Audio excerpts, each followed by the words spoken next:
Guys, so nandito na naman tayo ngayon sa panibago nating reaction video. So, first time natin gagawin ito. No? So, gagawa natin ng reaction video yung mga nangyayari ngayon. Alam naman natin kung ano to. Siyempre, number one dito yung flood control budget. No? Yung issue. Yung mga lumabas dito. Grabe, no? Grabe na yung corruption na nangyayari dito sa Pilipinas. So, first time natin gagawin to, no? Pasok tayo sa politics naman. No? Tatry natin na gawan to ng reaction video. So, gagawa natin ng reaction video yung sa GMA News, no? So, ito yung, ang title nito is Walang Flood Control Funding sa 2026 kung may sindikato pa rin. Ito yung sabi ni Senator Gatchalian, no? So, gawa na natin siya ng reaction video. Pang inatay natin. 3, 2, 1.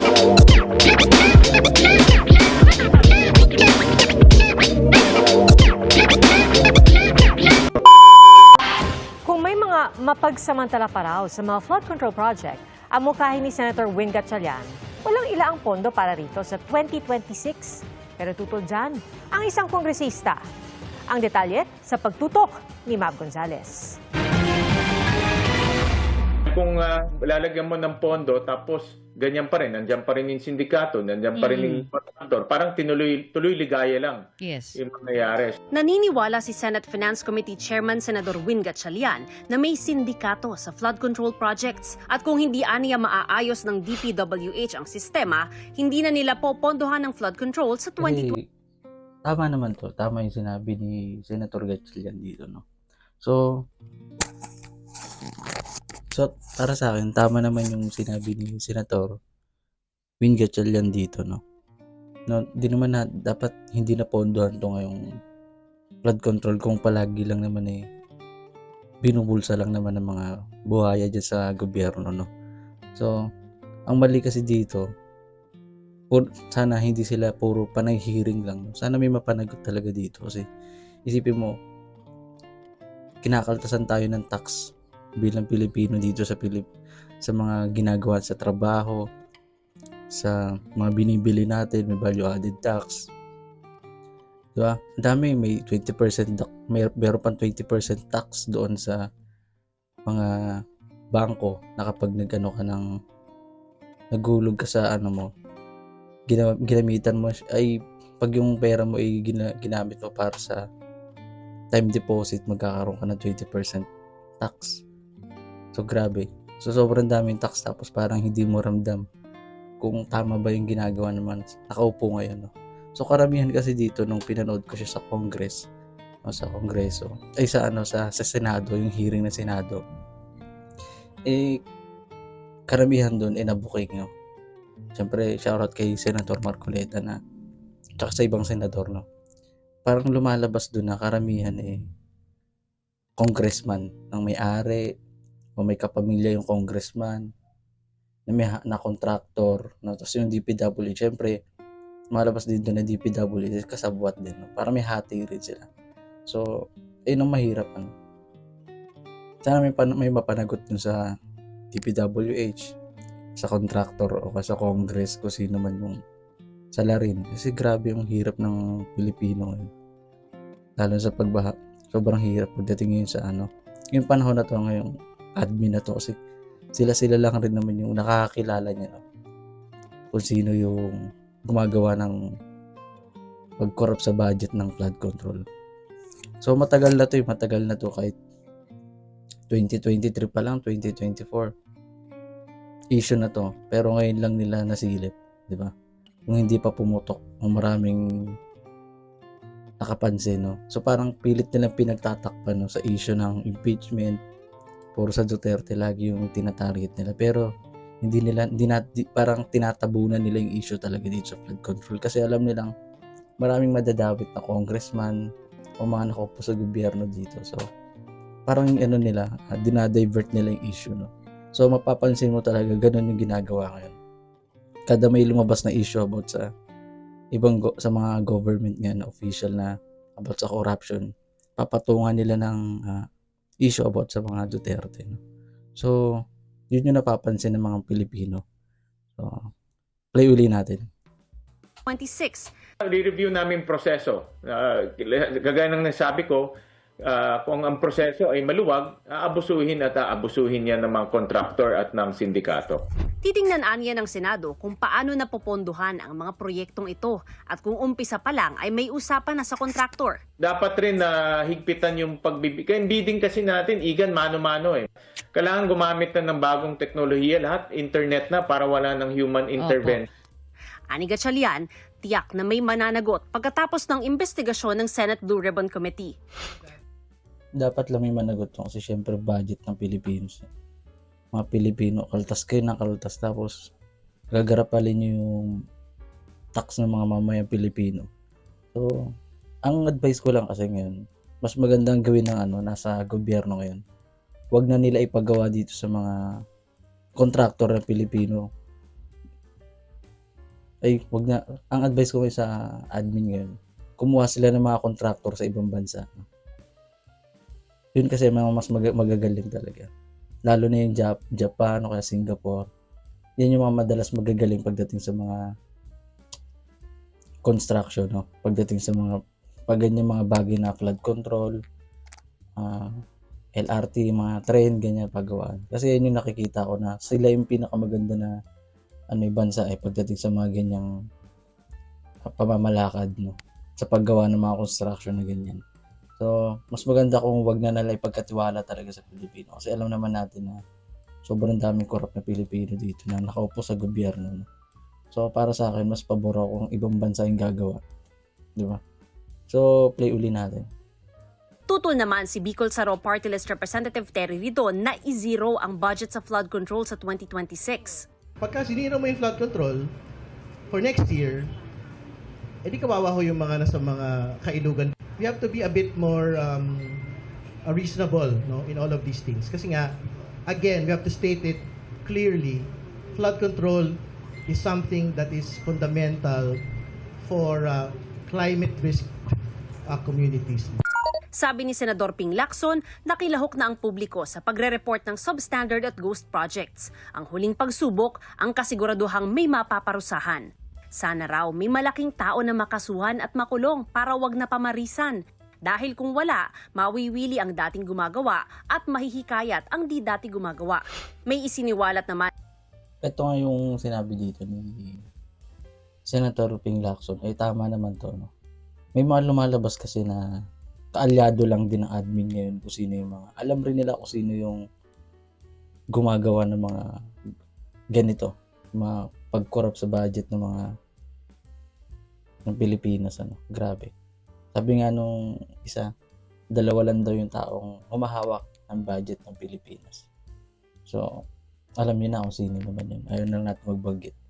So, pray uli natin.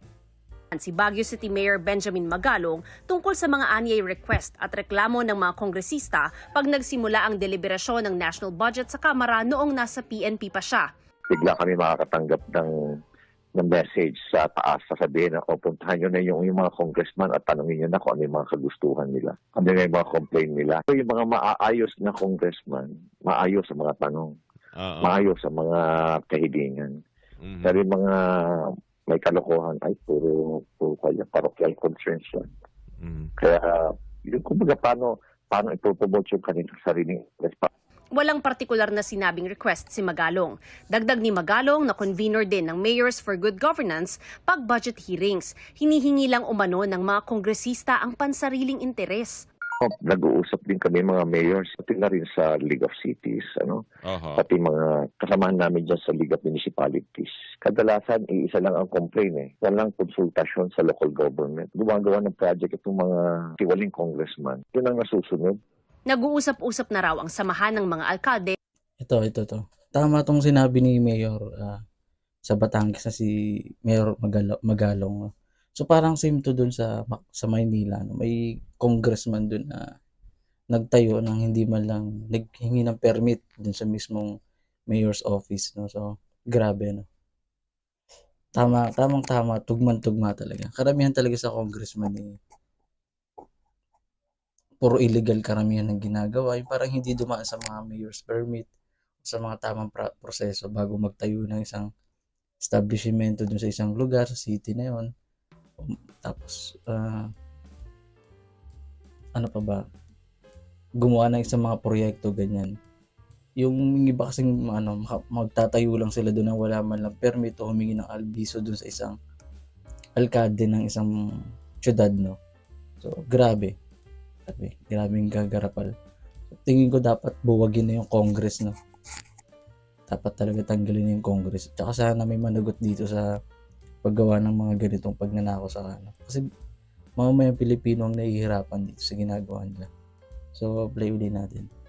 Sa sunod nilang gagawin matapos sabihin ni Senador Lacson na may mga senador at kongresistang may kinalaman umano sa mga flood control project. Handa rin daw si Magalong na humarap sa pagdinig ng Kamara ukol sa flood control projects. Sa susunod na 2 linggo, inaasahan ang pagdinig ng House Tri-Committee hindi lang sa flood control projects, kundi sa iba pang palyadong infrastructure projects ng gobyerno, kabilang ang Cabagan Bridge at Benguet Rockshed. Sana raw kung may whistleblowers ay tumistigo roon at magbigay ng Tingnan nyo. Yan yung example, sa pagiging corrupt nyo. Kusa nang lumalabas kung paano nyo binastos yung mga Pilipino sa bansa na to. Sobrang corrupt nyo. Kami yung mga inosenteng tao nakakaranas. No? Mahirap Marami kasing kumukonsinting. Dami kumukonsinting ngayon. No? Grabe, kawawa talaga ang Pilipinas. So, play uli natin. Sira na rin ang bahagi ng isang flood control project sa Candaba, Pampanga na halos 80 milyong piso ang halaga. Nakatutok si Ian Cruz. Nagbitak hanggang sa Lumundo ang portion ng inilagay na slope protection sa Malisik River sa Barangka Candaba, Pampanga. Grabe. Sobrang kakapal ng mga mukha ng mga congressman na doon. Titigas ng mga mukha no? Tapos meron pa dito, ito isa. Ito naman, andito si Bongbong Marcos, no? Si President. Bumisita siya dito sa lugar na to. Tignan natin kung ano yung balita na to. So, play uli natin. Nagbitak hanggang sa Lumundo ang portion ng inilagay na slope protection sa Malisik River sa Barangka Candaba, Pampanga. Ito ang isa sa mga phase ng proyekto na Grabe, 80 milyong piso ang halaga tapos tinipid. Grabe ba? So, play uli natin. Kahalaga ng 78.7 million pesos at nakumpleto nitong November 2024. Ayon sa mga residente, nangyari ito sa kasagsagan ng sunod-sunod na bagyo at epekto ng habagat. Nagka-crack yung siguro maaaring pumasok yung tubig. Yung sa crack na yun hanggang lumambot. Nung lumubog na siya sa tubig, nung Isipin nyo guys, so, ganun kalaki yung budget tapos ano bang klaseng pagkakagawa nila dito? Ano to, isang bakal lang nilagay nila tapos sinimentohan na lang kagad. Grabe. Wala silang awa sa mga Pilipino. No? Nagsilakihan nila yung mga tiyan nila kakakuha ng tax Pilipino tapos hindi mo ramdam no? Okay lang sa akin kung okay lang naman sa iba to. Alam ko, buwasan tayo ng tax, damihan yung tax, daming kaltas, ganyan. Okay lang yun. Basta nararamdaman natin. No? Nararamdaman natin yung tax natin. No?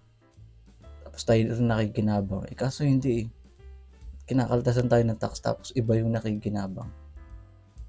malaki na talaga yung tubig.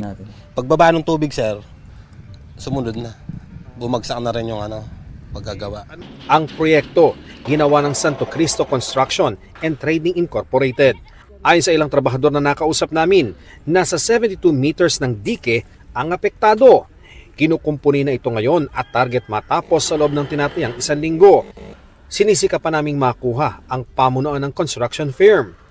Sa pagsasaliksik ng GMA Integrated News Research, 19 flood control projects ang nakopo ng Santo Cristo sa buong Pampanga na nagkakahalaga ng 1.6 billion pesos. Kanina, walang ulan sa Candaba pero malakas ang agos ng tubig sa ilog na galing sa Northern Bulacan at Nueva Ecija. Pag matindi raw ang ulan, rumaragasa ang tubig sa ilog. Isipin mo yun, 19 na flood control project. Tapos lahat yan ang ginawa nila ipalpak. Di ba? Grabe naman yun. Ang dami nila nakopra pera. Tapos dinipid pa. Sino ngayon ang kawawa? Tayo. Boto pa kasi ganyan mga boto ng mga talonggis na congressman, mga nakaupo sa gobyerno. Hindi na kayo natuto. Kawawa talaga yung Pilipinas. Mga bobo na bumoboto. Yung mga inutil na bumoboto. Yan. Ito yung napapala natin. Doble ulit natin. Kaya ninenervyos ang residente sakaling tuluyang masira ang dike. Paglaki ng tubig, lalabas dito sir sa kabayanan namin dito sa barangay namin. Alos masisira, maraming pananim na palay dyan, gulay. Pangalawa, itong mga bahay na to. Mapapansin natin na malaki pa rin yung portion na nakalundo dito sa bumagsak na dike dito sa Candaba, Pampanga. At napuna rin natin na yung malaking bitak dito, ito, sinemento na nila, pero nakikita po natin meron pa muling mga crack dahil posible na gumagalaw pa ulit itong dike na to, kaya nga may crack dito. At ang sabi naman po sa atin, yan nyo, grabe yung pagkakasira. Ang laki. Lawak na. Pag tinakikita nyo dito, lawak. Grabe yung pagkasira ng flood control. No? Siguro lang to, tinabunan lang. No? Kasi karamihan na pinanood ko to, may iba na pinunta ni BBM. No? Mga parang tinabunan lang yung lupa ng simento. No? Tapos yun na, flood control na. Sa ninipis pa, wala pa bakal na suporta. Wala talaga mangyari dun. So, play uli natin. ng MDRRMO at ng mga taga-barangay, hindi sila papayag na basta lalagyan lamang ng simento to. Kinakailangan daw na tibagin na rin itong nakalundong portion na to para makaiwas sila sa peligro. Medyo magiging question na rin natin yung tibay nung struktura. Kaya ito sir, pilit makikipag-ugnayan pa rin kami sa ahensya ng DPWH para siguraduhin ito ay talagang magiging proteksyon para sa kaligtasan ng aming mga kababayan. Bagamat hindi raw dumaan sa munisipyo ang proyekto, agad sila nakipag-ugnayan sa DPWH ang nag-implement ng proyekto. Kaya agad ni-report namin ito sa agency na nasira ito at si Mayor nakipag-ugnayan at kami nagpapasalamat din kami sa naging aksyon. At syempre, siguro na-call na rin po yung attention nila sa kagustuhan ng ating Pangulo na maayos yung mga flood control projects na to. Nagsadya rin ang tignan mo, hindi pala dumaan sa munisipyo yung proyekto na to. So parang illegal din yung lumalabas. Grabe mga congressman talaga. Kasi yung mga congressman at saka yung mga contractor na nasa DPWH diyan. Mga contractor, DPWH, mga congressman. Mga tatlo na yung mga corrupt talaga yung mga yun. Sana may managot dyan sa tatlong na yan. Mga nakaupo dyan. Kung sino man yan. Hindi man natin kilala. O kung sino man ang mga may sala dyan. Mga corrupt. Sana mahuli. Sana hindi puro lang sila. Puro hearing. No? May managot sana. So play ulit natin. GMA Integrated News sa Pampanga 1st District Engineering Office na nag-implement ng proyekto. Pero ayon sa kanilang information officer, wala ang kanilang district engineer pati na ang mga division heads. Nangungunang flood-prone province sa bansaang Pampanga, may 293 ang flood control projects sa lalawigan mula 2022 hanggang 2025 na nagkakahalaga ng 14.5 billion pesos. Para sa GMA Integrated News, Ian Cruz, nakatutok 24 oras. Diba? Wala na, nagtago na yung mga yun. Siyempre, papanahon yung issue ngayon Mga nagtatago na yun. Mga lahat ng mga nakabilang dyan sa pagnanakaw ng budget ng flood control. Wala na, nagtatago na yun lahat. Pustahan. Sa pansin mo, lahat ng tinawag na hearing na Senado, wala sumisipot na pinakamataas. Lahat wala. Iba nasa bakasyon, iba may sakit. Basta lahat kanya-kanyang alibay na. So, guys, maraming salamat. So, syempre, huwag nyo kalimutan i-subscribe yung YouTube channel natin. No? So, kung lagi kayong manood sa mga bago nating upload na videos, so syempre, huwag nyo kalimutan na i-click yung subscribe button and click the bell para lagi yung updated sa lahat ng mga bago nating upload na videos. So, maraming salamat, guys. Hanggang sa susunod din natin pagkikita, mahalin natin ang Pilipinas.